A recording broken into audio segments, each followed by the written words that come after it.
بەکاری بوو. محەممەد وابزانم ئامادەی؟ بێگومان. زۆر باشە.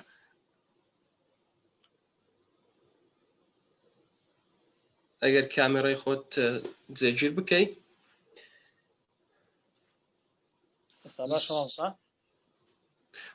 وەڵی وابزانم ئەگەر تۆزێک بینی خوارە باشترە بیت.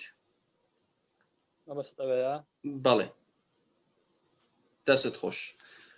مامۆستایانی دادوەر تەواوە؟ زۆر باشە. محەممەد کە پێم گوتی ئەمە دەست پێ بکە، دەست پێ بکە. باشە؟ فەرموو. إن الحمد لله وحده والصلاة والسلام على من لا نبي بعده. سەرەتا دەمەوێت سپاسی دەستی بکەم بە هەموو بەڕێزانی کە گوێیان لێمە. دەمەوێت بە سلاوێکی ئیسلامیانە بەخێراتان بکەم کە سەلام عەلەیکوم، سڵای خواتان لێبێ هاوڕێیان. بابەتەکەی من وتارەکەی من لەسەر ئیسلامە کە لە سەدەی مۆدێرندا تعبیراتێکی جیاوازی هەیە بە شوازە سەیرەکرێ. ئیسلام من وەکو قوتابی پێنڕڵتەکان قوتابێکی ئەکادمی حەزم لێ بە سەرچاوە قسە بکەم، ینی بووە حەزەکەم بە سەرچاوە قسە بکەم، نە قسەی گیرفانم بێ. سەرەتا ئاماژە بە سێ سەرچاوم هەیە، ئینشەڵڵا ئەگەر بە هەرێک لە سەرچاوانە گەیشتم درێژەی پێدا. سەرچاوی یەکەم لە کتێبەکەی ئەبوو ئەعلای مەودودی خوا لێ ڕازی بیت، کتێبەکەی بەناوی Introduction to Islam. لەوێ باسی وشەی ئیسلامەکە، باسی Magnificent of Islam، باسی عەبقەرەتی ئیسلامەکە. منش هەر لەزێ ئەو قسەیەکەم کە دەڵێت ئەگەر سێری بە درێژای مێژووی جیهان بکەین دەبینن هەموو ئاینانەی کە لە مێژووە هاتوون ئاینانی کەڵتن، واتە بە ناوی شەخص کرانەوە. بۆ من ئاینی مەسیح بە ناوی پێغەمبەر مەسیح کراتەوە، ئاینی زەدەش بە ناوی زەدەش کراتەوە، بودا بە ناوی بودا کراتەوە، کریشنا بە ناوی کریشنا کراتەوە هیندی، یان بە ناوی یانی ژاپانی کراتەوە. هەموو ئاینەکان تر یان بە ناوی شەخص کرانەوە ئاینی کەڵتن، یان بە ناوی قۆمێکرانەوە کە لێ تێدا گەشەیان بەژیانداوە کە بۆ من ئاینی جیۆش، ئاینی جوولەکە جودیزم. بەڵام ئەگەر تەماشای ئیسلام بکەین جگە لە هەر ئاینە لە هەموو ئاینەکان تر ئاینی ئیسلام تایبەت کراواتە ئاینی ئیسلام تایبەت نەبە بە محەممەد. ئایا مسلمانە تا ئێستا بیرتان لەوە کردێتەوە بۆ ئێمە بەخۆمان ناڵێن محەممەدیزم وەکو کریستیانیزم کە بە فۆلۆوەری حیساب پێ دەڵێن، بە شوێنکەوتان پێ دەڵێن مەسیحی، واتە شوێنکەوتەی مەسیح. باشە بۆم بەخۆمان ناڵێن محەممەدیزم شوێنکەوتەی محەممەدیەکان. بێگومان ئینسانی ئەلباب دەبی بیر کاتەوە باشە بۆ، چونکە ئەو ئاینەی کە محەممەدی نایەتی ئاینی خۆی نییە، ئاینەش ڕەبانیە، ئاینێکە لەلایەن خواوە هاتووە. ئەجە لێرە زۆر تەرکیز ناخەمە سەرەوە، دێمە سەر وشەی ئیسلام. ئیسلام واتە چی؟ بەداخەوە کە زۆرمان دەیاگەین لەوە، ئیسلام لە زمانی عەرەبی واتە هەر کەسێک فەرمانەکانی خوای گەورە جێبەجێ بکە، ملکەتی فەرمانەکانی خوای گەورە بەبێ بەکارهێنانی بۆچی لۆک و ئەوانە بێ بەکارهێنانە بکە سەبمێت گادەڵمێت، واتە فەرمانەکانی خوای گەورە جێبەجێ بکە. ئەو پێی دەوترێت مسلمان. ئیسلام ئەو ئاینەیە کە بە ناوی کەسە شخصێک نەکرێتەوە، تایبەت نییە بە قەومێک، بە ڕەگەزێک، بە چینێک، بە دەوڵەتێک، بەڵکو ئاینەکی جیهانیە. خوای گەورە بە گەورە و فەزلی خۆی نادێت وەک ئاینەش ڕەحمەت بۆ گشت جیهان. ئیسلام بەچی دەوترێت ئیسلام؟ ئیسلام بە هەموو کەس دەوترێت ئیسلام. لە تعبیرات عەرەبیدا کە بوو ئەعلای مەودودی هینایەتی زۆر جوان پێناسی ئیسلامەکە چەندە درێژاتر درێژەی پێدا، بەڵام من کورتیەکەمەوە. لە گەورەترین ئەستێرەکە لە دەرەوەی زەویە تا بچووکترین گەردێرەکە لە ناخی زەویە بە هەموو دەوترێت مسلمان. ئەو کەسێک کە فەرمانەکانی خوای گەورە جێبەجێکە پێ ئەوترێت مسلمان. بۆ منە کە تەماشای گەورەترین گەردی لە بکەی بە فەرمانەکانی خوای گەورە بێتەوە. بۆ نمونە ڕۆژ تەماشایکە لە کاتی خۆی هەڵدێ، لە کاتی خۆی ئاوی مانگ بە هەمان شێوە ئەستێرەکان لە کاتی خۆیانەوە دەرەکەون بە هەر شتر لە دنیا. بۆ منە کە سەری گەردیلەکان بکەین، بە گەردیلەکان بە فەرمانەکانی خوای گەورە ئەجوولێنەوە، دارەکان لە کاتی خۆی ئەڕۆن، هەموو شتێک بە فەرمانەکانی خوای گەورە بەڕێوەست. بۆ منە فریشتەکان هەتا خوای گەورە فەرمانیان پێ کاتی فەرمانیان پێ نەکاتی شتێکان ناکەن لە خۆیانەوە. کەواتە ئیسلام ئاینێکە، واتە سەبمێت تو گاد ئەڵمایەتی، واتە جێبەجێکردن و گوێڕالیکردنی فەرمانەکانی خوای گەورە.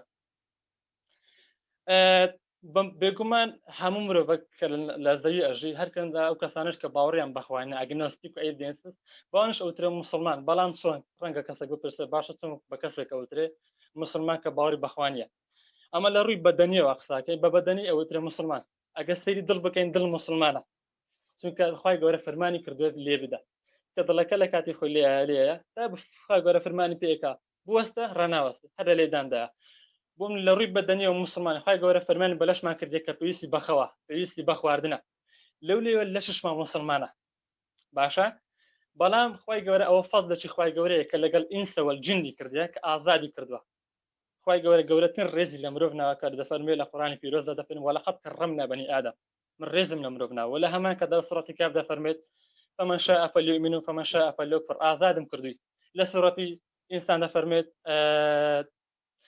إنا خلقنا الإنسان نبتلي فجعلناه سميعا بصيرا إنا هديناه السبيل وإما شاكرا وإما كفورا ئەگەر تو ئازاد کرای لەوەی کە سوپاسگوزاری خوای بی یان لە ڕێگای کوفر بگریت و بازەکەی بدەیت لە ڕۆژە قیامەت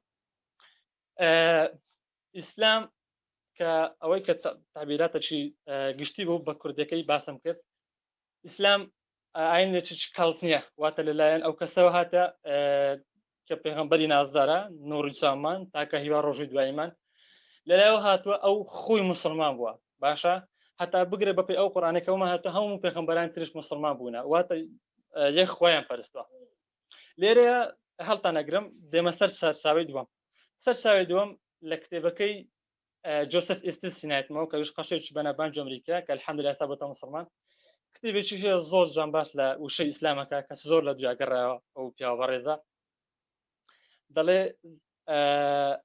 ئیسلام as a source of all peace ئەلە ئیسلام وەکو سەرچاوی هەموو ئاشتیە واتە لەو شتی لە ئاشتیە وەرگیراوە یەکێکە لە ناوەکانی خی گەورە سەلام باس ئەکات کە یەک وشەی عەرەبی ناوە ئیسلام بەراورد دەکات لەگەڵ 5 وشەی ئینگلیزی کە بە مانای ئیسلام بێت یەکەم وشە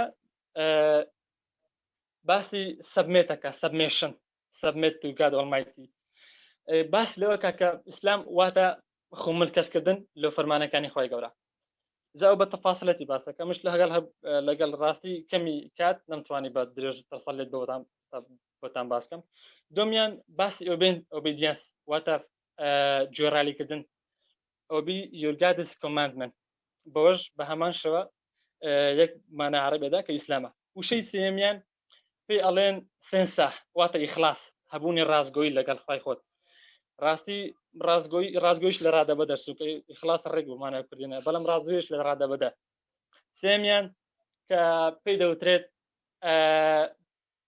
دەوترێت